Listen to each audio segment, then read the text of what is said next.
안녕하세요. 한림대학교 학생부 종합전형 의예과 기출문제 분석에 앞서서 오리엔테이션을 해보려고 합니다.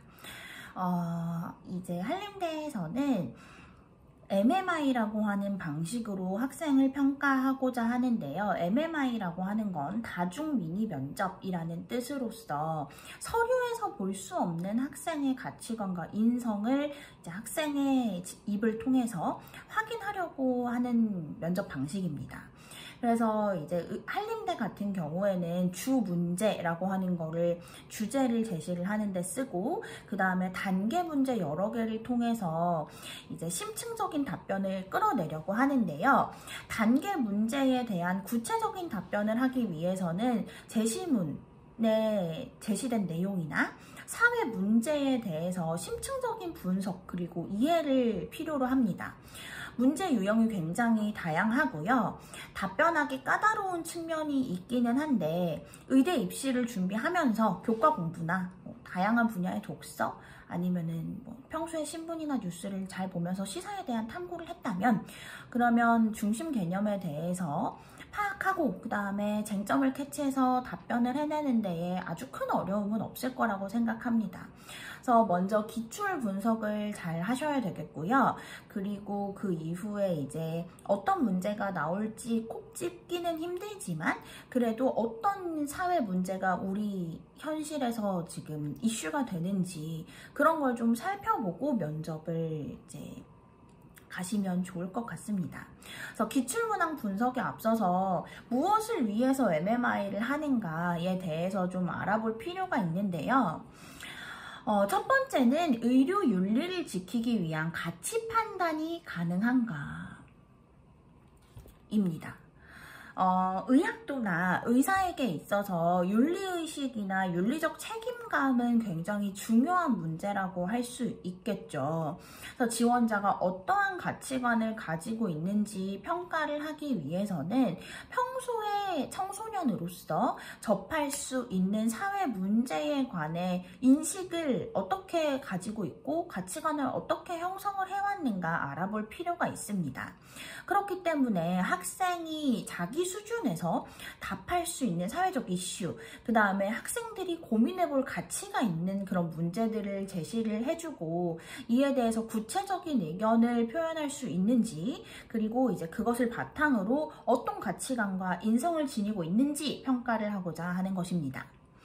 두 번째는 환자에게 공감을 하고 그 다음에 관계를 형성을 할 수 있는가. 환자를 치료하는 것도 의사로서 당연히 갖춰야 될 덕목이고 자질이지만 이제 그것의 능력만큼 중요한 게 공감 능력이죠. 환자를 어떻게 대할 것인가. 그래서 단순히 치료할 대상으로 볼 수도 있고 아니면 존엄성을 지닌 인간으로서 인격체로서 대할 수도 있는데요. 그러한 측면에서 공감 능력이 매우 중요한 요소라고 할 수가 있습니다. 그래서 공감이라고 하는 건 이제 단순한 정서적인 작용이라던가 아니면은 감정적인 것으로만 치부될 수도 있지만 사실은 이제 타인의 감정 또는 상황에 대해서 그 다음에 그 사람의 경험에 대해서 이해하는 능력이라고 보는 것이 옳다고 생각해요. 그래서 능력이라고 하는 것은 결국에는 지적인 작업을 의미를 하는 건데 지적 작업이다 라고 하는 것은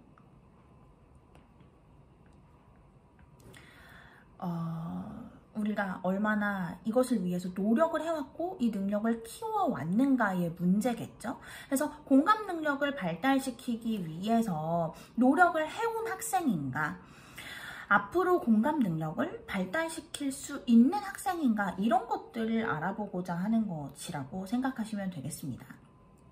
그래서 한림대학교에서는 인성 영역, 상황 영역, 그 다음에 모의 상황 영역 이렇게 세 가지 영역으로 나누어서 평가를 진행을 하는데 각 영역의 문제 유형을 간단히 이제 분석해보고 어떤 답변이 좀 좋은 답변으로서 높은 점수를 받을 수 있는가에 대해서 좀 고민해보는 시간을 갖겠습니다. 먼저 인성 영역에서는 4문제가 출제가 되는데요. 첫 번째와 세 번째 문제는 사회 이슈에 대해서 얼마나 잘 이해하고 있는지 분석 능력, 그 다음에 이제 가치 판단을 요구하는 문제를 제시를 했고요. 두 번째와 네 번째 문제는 개인의 경험을 기반으로 해서 학생이 자기 반성의 태도를 지녔는지, 그다음 대인관계를 어떻게 형성해 왔는지 알아보는 문제를 출제를 했습니다. 1문은 먼저 이제 다양성에 관한 것이고 4단계의 문제가 출제가 되는데요. 그래서 한국 사회에서의 다양성을 주제로 질문을 한다고 되어 있으니까 한국 사회에서 이해할 수 있는 다양성에 관한 얘기들을 제시해야 된다는 전제 조건이 있는 겁니다. 사실 다양성이라고 하는 것은 이제 왜 의사에게 중요하냐면 사람을 편견 없이 대할 수 있는가, 그것이 이제 의사에게 특히 중요한 문제이기 때문에 이런 질문을 한다고 볼 수가 있고요. 그래서 우리 사회의 다양성을 정의를 해봐라, 그리고 예를 들어봐라. 그래서 다양성에 의해서 과잉이나 부족이 발생했을 때 어떤 현상이 나타날 수 있을까? 그 다음에 일반적으로 어떤 결과를 초래하는지 이 결과의 긍정적이고 부정적인 면을 얘기를 해봐라. 그 다음에 다양성을 장려하고 억압하는 어떤 제도에 관해서 물어보고 있습니다. 그래서 이것 또한 예를 들어서 설명을 해야 되고요. 그래서 이제 자신이 관심 있는 그런 주제로 잘 답변할 수 있는 주제, 이런 것들을 고르시면 되겠습니다. 두 번째 문제는 스트레스 환경에서 잘못 행동했던 경험을 질문하는 3단계의 문제가 있습니다. 그래서 스트레스 상황이 언제 있었는지, 그 다음에 후회되는 행동이 있다면 어떤 행동인지, 그래서 지금이라면 어떻게 행동할 예정인지를 물어보고 있죠.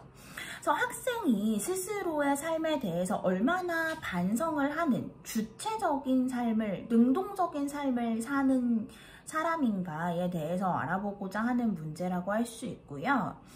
의사라고 하는 직업은 굉장히 스트레스 상황에 놓이기가 쉽고 끊임없이 배우고 발전을 해야 되는 그런 직업이기 때문에 이런 질문을 통해서 스트레스를 관리하는 능력, 그 다음 반성을 통해서 발전할 수 있는 그런 태도를 가진 사람인지 평가한다고 보시면 되겠습니다. 세 번째는 촉법소년이라고 하는 우리 사회의 이제 큰 화두라고 할 수 있죠. 그래서 법 개정이 필요한가에 관해서 물어보고 있는데요. 그래서 이제 촉법소년이 뭔지 일단 개념을 정의를 해주고 있어요. 그래서 이제 정확한 정의를 몰랐어도 물론 답변을 할 수가 있지만 이런 사회 이슈에 관해서 쟁점을 전혀 생각해보지 않았다면 답변하기가 굉장히 어려울 수가 있습니다. 첫 번째로 단계 문제에서는 개정 또는 폐지 주장에 대해서 어떻게 찬성하는지, 그래서 개정을 하자에 동의하는지, 아니면은 개정을 하지 말아야 하는지, 아니면 이건 개정 문제가 아니라 폐지를 해야 된다라고 답변을 할 수도 있겠죠. 그래서 자, 만약에 폐지를 주장을 한다면, 혹은 폐지나 개정을 주장하지 않다고 하더라도 현존하는 촉법소년법의 어떤 장점과 단점에 관해서 제시를 구체적으로 할 수 있어야 합니다. 그래서 이게 이제 형사처벌에 관한 내용이라는 것을 감안을 하고 답변을 해야 될 것 같습니다. 그래서 이제 주요한 사회 문제에 청소년으로서 얼마나 관심이 있는지 알아보고자 하는 문제입니다. 네 번째 인성 영역의 문제는 사람과 사람 간의 관계에서 설득해본 경험이 있을까요? 를 물어보는 거죠. 그래서 고등학교 때라는 시기를 주고요. 다음에 친구, 가족 등을 설득해보거나 혹은 설득당해본 경험이 있냐를 3가지로 묻습니다.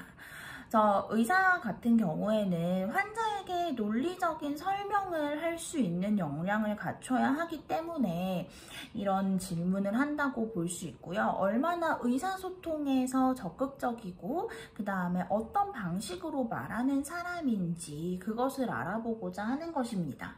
그래서 어떤 주제로 누구를 설득했는지, 이것도 역시 구체적인 사례를 이제 물어보고 있죠. 그래서 학생이 상대방을 설득할 수 있었던 핵심인 이유, 이건 소통에서 무엇을 중시하느냐 이런 걸 묻는 거고요. 그래서 상대방을 설득하는데 가장 중요한 것, 그래서 결국에는 2번, 3번이 이제 연결되는 질문이라고 할 수가 있겠습니다. 다음은 이제 상황 영역인데요. 상황 영역에선 두 문제가 출제가 됩니다. 첫 번째 문제는 이제 가치 충돌 문제고, 두 번째는 이제 사회에 관한 이해 능력에 관한 문제인데, 이 상황 영역에서도 우리가 이제 일상생활에서 접할 법한 그런 문제들을 통해서 학생의 가치관, 그 다음에 사회에 대한 분석 능력, 그 다음 문제 해결 능력 이런 것들을 요구하고 있습니다. 첫 번째 문제는요, 백신 접종이라고 하는 것이 집단의 목표냐, 개인의 자유냐, 이것이 이제 쟁점을 가르쳐 준다고 할 수가 있겠죠. 그래서 3단계로 물어보고 있고 구체적인 상황이 제시가 됩니다. 백신의 필요성을 의학적 측면에서 이해할 수 있는가, 이것도 중요한 문제인데 선택에 대한 근거를 좀 명확하게 제시하는 것이 필요하다고 볼 수가 있습니다. 그래서 백신 접종을 받겠느냐, 학생이라면. 그 다음에 백신 접종에 관한 두려움을 가진, 알레르기를 가진 것 같은 그런 친구에게 어떻게 이야기하겠는가. 그래서 두 쟁점 중에 무엇이 더 중요한가, 최선의 해결책을 제시를 해봐라 라고 묻고 있죠. 두 번째는 저출산 고령화라고 하는 사회 현상에 따른 복지 제도의 지속 가능성을 물어보고 있습니다. 그래서 5개나 단계 문제가 있어요. 그래서 다각적인 사고를 요구하고 있기 때문에 지금까지 나온 문제 중에서 가장 까다로운 문제라고 할 수가 있습니다. 그래서 노인복지가 왜 필요한가? 그 다음에 앞으로 사회 변화에 따른 방향성을 설정할 수 있는가? 그리고 세대 갈등 문제, 그 다음 지역 간 형평성 문제, 이런 것과도 연관시켜서 깊게 생각해 볼 필요가 있습니다. 그래서 뭐 형평성의 문제, 노인 비율이 높아지면 축소되어야 하는가, 얼마나 축소할 것인가. 그래서 이제 구체적인 답변을 요구하죠. 그 다음에 지속을 위해서는 어떤 조건이 필요할까. 그 다음에 세대 갈등의 문제, 굉장히 복합적인 사회 문제입니다. 자, 마지막은 모의 상황 영역인데요. 여기서의 주안점은 갈등 상황에서 지원자가 어떤 판단을 내리는가를 좀 파악하고자 하는 문제라고 할 수가 있습니다. 그래서 첫 번째 문제는 앞선 상황 영역에서도 출제된 백신 접종에 관한 문제인데요. 3단계의 단계 문제를 잘 살펴보면 의학적이고 과학적인 지식보다는 어떻게 타인을 설득하고 공감을 이끌어낼 건가, 그것을 주로 평가하고자 한다는 것을 알 수가 있습니다. 게다가 앞에서 이제 질문했던 것과 비슷하게 백신 접종을 의무화할 경우에 얻을 수 있는 공익, 그 다음에 이제 이에 따른 개인의 자유, 즉 사익에 관한 제한 혹은 침해에 관해서 근거를 제시를 할 수가 있어야 됩니다. 그래서 여기에 이제 어느 편이냐, 이유는 뭐냐, 그 다음에 접종을 유도하기 위해서 어떤 설명을 할 거냐, 그 다음에 강제로 하게 한다면 본인의 생각은 뭐냐, 이런 걸 물어보고 있죠. 두 번째 문제는요, 의사가 되기를 희망한다면 한 번쯤은 고민을 꼭 해봐야 되는 연명치료에 관한 문제입니다. 학생이 보호자라면 혹은 의사라면 어떤 선택을 할 건지, 그래서 지원자가 의사라는 가정하에 환자에게 상황 설명을 어떻게 할 건지, 그 다음에 끝으로 연명치료에 대한 본인의 생각은 무엇인지 묻고 있는데요. 연명치료의 기본 개념, 그 다음에 이제 안락사 문제에 관한 이해도가 낮다면 사실 답변을 하기가 어려울 수 있습니다. 그래서 지금 여기 3명이 등장을 하고요. 환자와 보호자, 그 다음에 원칙을 고수하는 의사입니다. 이런 전제 조건을 좀 잘 살펴봐야 되겠죠. 그래서 지금 뇌출혈의 문제, 그 다음에 상태가 호전되지 않고 있고, 그래서 이제 환자의 어떤 태도, 보호자의 태도, 이렇게 상황을 제시를 해줍니다. 그래서 보호자라면 어떻게 행동할까? 의사라면 어떻게 설명할까? 그래서 보호자가 연명치료 중단을 요구할 경우에는 의사가 어떻게 행동을 해야 되는가? 그 다음에 이제 연명치료에 대한 본인의 생각 이런 걸 묻고 있습니다. 그래서 인성 영역 1번을 이제 예시로 들어보자면 의사가 다양한 사람을 치료를 하게 되는데 이제 환자에 대하는 데 있어서 편견이나 고정관념을 가지거나 그러한 생각에 기반해서 차별이 발생하면 안 되는데요. 그래서 혹시 무의식적 편견이라는 말을 들어보셨는지 모르겠어요. 근데 이제 무의식적 편견이라고 하는 것은 차별이 나쁘고 자신은 차별주의자가 아니라고 생각을 하지만 자기도 모르게 편견을 가지고 행동을 하는 걸 뜻합니다. 그래서 연구 결과에 따르면 미국에서 흑인 환자들은 다른 인종의 환자들에 비해서 통증 관련 처방을 40%가량 덜 받는다고 해요. 또한 흑인 임산부의 사망률이 백인의 2배에 달한다고 합니다. 그래서 이런 측면을 살펴볼 때 의료인으로서 다양성을 이해하는 게 매우 중요한 문제겠죠. 그래서 학생이 답변을 할 때 있어서 이러한 측면을 좀 고려를 해야 되고요. 우리나라도 앞으로 인종적으로 다양한 사회가 될 거고 미국 사회에서 이미 발생을 해오고 있는 문제들이 발생할 가능성이 충분히 있습니다. 그래서 의료 서비스가 공평하고 정의롭게 분배되기 위해서는 다양성에 관해서 열린 사고를 할 필요가 있겠습니다. 그래서 새 영역에 대한 기초적인 분석은 여기까지고요. 본격적인 강의에 앞서서 오리엔테이션을 진행을 한 이유는